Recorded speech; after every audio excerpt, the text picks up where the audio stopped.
Should illegal aliens be deported from the United States?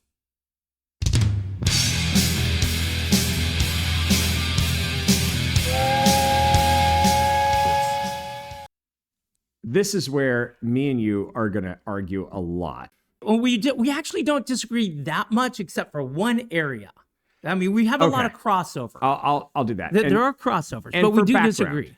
And for background, I was raised in construction.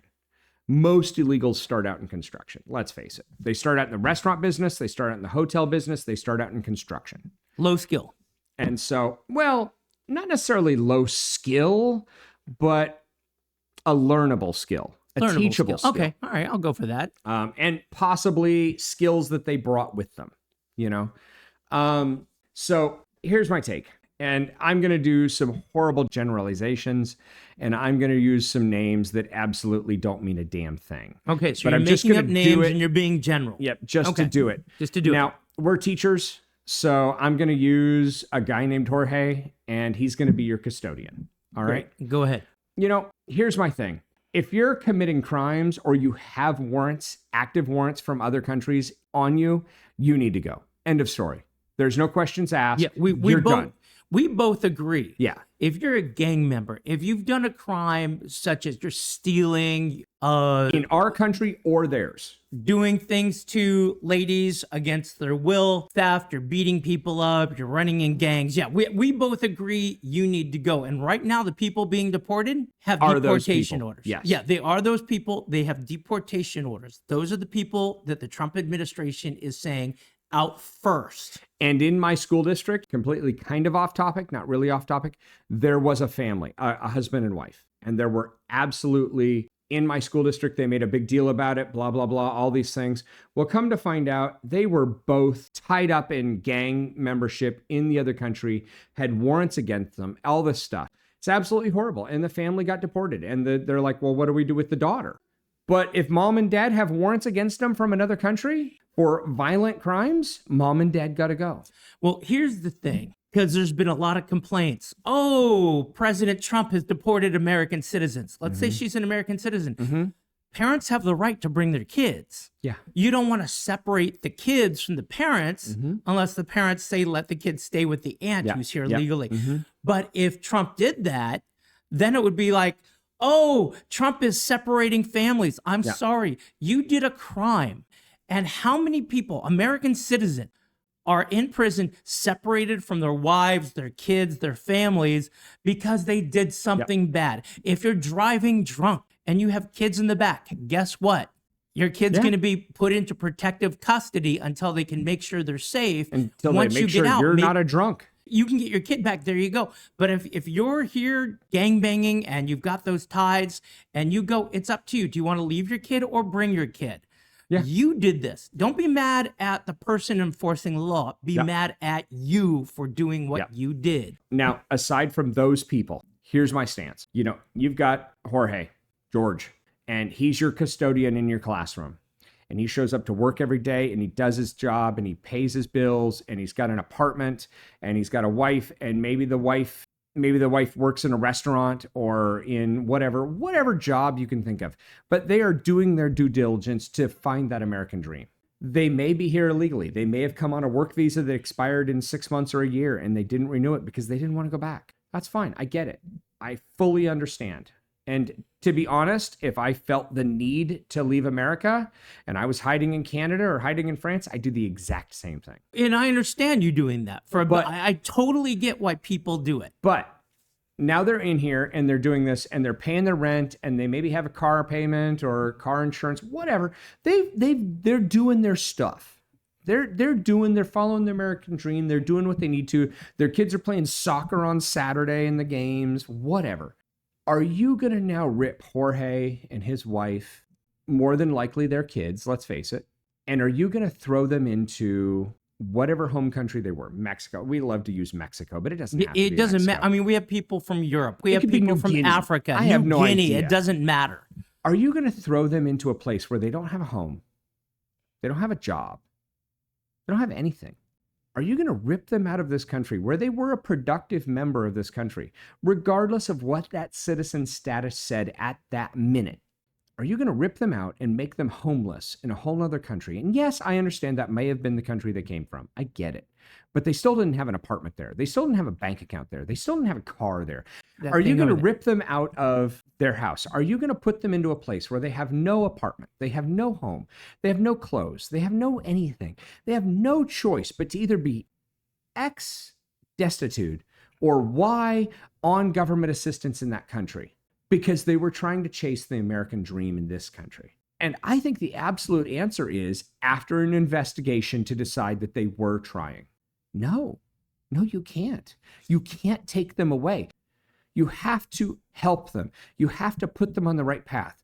Do you put them on the right path and say, listen, in 6 months, you have to meet all these goals? All right, I'm going to jump in right there. I agree with you. You have to put them on the right path. And let me tell you what the right path is, okay? You broke the law. There needs to be a punishment. You need to be sent back. And for several reasons. One is personal. My first reason is personal. My background, as you know, I'm Jewish. Yep. My entire family was wiped out in the concentration camps because they were not allowed to come here, except for my grandmother's immediate family and my grandfather's immediate family. Were they not allowed to come here? They were not. My grandmother, because they were blocked at Ellis Island, or because the country they lived in didn't want to let them out? No. Because they tried escaping. Everybody tried escaping. My grandmother's direct family, this is on my dad's side, was denied the ability to come to the United States, but Canada accepted her. So I'm technically Canadian, I guess. Eventually, she was allowed to come to the United States. My grandfather on my dad's side, he was allowed in through Ellis Island. And we've actually seen the records and we've seen his name. We've seen his name there. We have the paperwork for that. Everybody else was wiped out in the Holocaust. So if my family had to die because they weren't allowed in, I'm sorry, you can wait a couple years and follow a process to get here. Now, the people that are here, we're talking about the good people, not the gang members. We're talking about really basically good people who really can contribute to society. But there's also some negatives with that, okay? You're very conservative. I know you understand economics. There's a supply and demand. Now, you have somebody being a custodian. Well, guess what? If you have more custodians, what does that do to wages? More employees? It pushes wages down. Yes. More people needing housing. We have a housing shortage in this country. It will push the housing up. Every child that goes to school is $5,000, $8,000, $10,000, depending on what state you're in. That is a cost to society. Not to mention, there's more demand for food. There's more demand for cars. There's more demand for everything, which pushes prices up and incomes down. I think we can kind of agree with that, can't we? We can. Okay. We can agree there. Now, you would expect that if they start deporting these people, you have less employees, wages would rise, and other sundries, food, clothing, housing, everything like that, those prices would start coming down. Well, what are we seeing in the market today? Wages are really starting to go up and these prices are starting to come down. So it's a supply and demand issue. So just being here, you are stealing. Now, we also need immigrants. Immigrants are great. My grandparents on my dad's side, immigrants. On my mom's side, I know a lot less. I know my great-grandparents were immigrants from Russia, but they did it the legal way. They did it the right way. And what about all the people waiting in line? To turn to them and say, hey, thanks for waiting in line 12 years, but we have somebody who snuck in through the southern border, and it's not just people from Mexico. It's people from all around the world, the Middle East, China, Africa, everywhere, Europe. I don't care what they are. That is really affecting the economy, and they have a higher proportional need and use of social services, which means there's less for the people actually paying the bills. Well, there's where, and this is going to make me kind of a hypocrite in a little bit, but there's where... Of course you're going to be hypocrite. You guys are wrong on this one. There's where things need to change. If you're there and you're doing your part and you're still sucking off the government teat, you're still pulling food stamps, you're still pulling all this. No, I think you do have to go back. But if you're not using those government handicaps, then I think you have a right to stay. Now, I'm gonna quantify that with a number, and it's not going to be exact numbers, but let's just throw it out there. Let's just say 3 million people crossed the border last year. Oh, it was way more than that, I'm sure. I know, I mean, and under I'm just Biden, going to give it was a number. 20 million people. I'm just going to give a number. 3 million people across the border. Hypothetical. If we close the border, and I don't mean close the border and lock the damn gate. I just put a guard at the gate to ask some questions. I don't want there to not be a gate. I still fully believe in bring us, you're tired, you're sick, you're hungry. Just do it legally. And I think if you close the border and you start actually asking those questions, there is more than enough room in those millions that we've already let in. If we're going to set that as the number per year to work through the people that are already here doing their part, I think there's room. I really do. And if I'm not mistaken, it was Reagan who granted amnesty. I think at the end of the day, I believe in walls. Absolutely. With a big door. Absolutely. But here's the thing. It needs to be people coming in to fulfill jobs that we need. But for right now, because Biden messed the whole thing up and we are just flooded. And now we're fixing it. You have to go. And Jorge, and I'm going to be terribly stereotypic here and say Maria. Jorge and Maria, who have 2 or 3 kids, and they're working and they're trying to do the right thing and they're trying to do all this. And maybe the only reason they haven't filled out those papers is because they're afraid of being deported. Well, and see, here's what I think is the right thing. And we'll leave it this. I think the right thing to do is what Trump's doing. Okay, you get caught, you're getting sent back. You're never coming back here again. You're done. But what he's doing is saying, look, we will fly you back. We're going to give you, I think it's $1,000 or $2,000 per person. If it's $1,000, make it $2,000. It's still way cheaper than all the social services and all the costs to societies, financially, just financial costs to society. To say, here's $1,000 or $2,000 per person. We're going to set you up, help you in your country for a little bit to get you set up. And we're going to put you on the list where you can come back in. I think that's the right and moral thing to do. I think if you've got the Jorge and Maria, and I apologize to all the Jorges and Marias out there, not $1,000. Why can't it be Francois it and Madame can Trousseau or something? It absolutely could be. I don't care if they're from France. It's the same thing. Absolutely.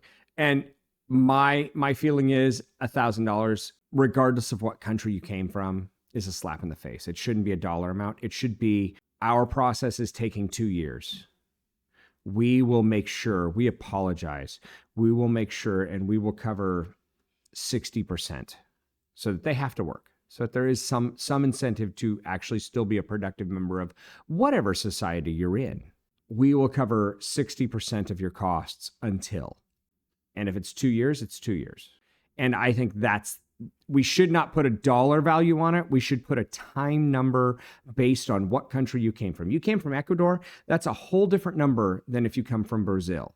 That's a whole different number than you come from France. $1,000 in France doesn't mean anything compared to $1,000 in Ecuador. Oh yeah, totally different. So deporting Francois and giving him $1,000 is a slap in the face. You're going to have to make some adjustments depending on where people are. But then also that's rewarding people breaking in just to leave. All right, well, what we're going to do here, since we're out of time. Yes, we are out of time. If you think I'm right, click the like below and click subscribe. And if you think Jeremy is right, I don't know what you're thinking, but still, click the like and the subscribe and comment. Actually, you know what? Comment either way. Tell us that we're completely off base. Tell us that we're right on track. You know what? I personally can't stand staring at this guy. So you need to make sure and validate my world. I'm the prettiest man you know. No.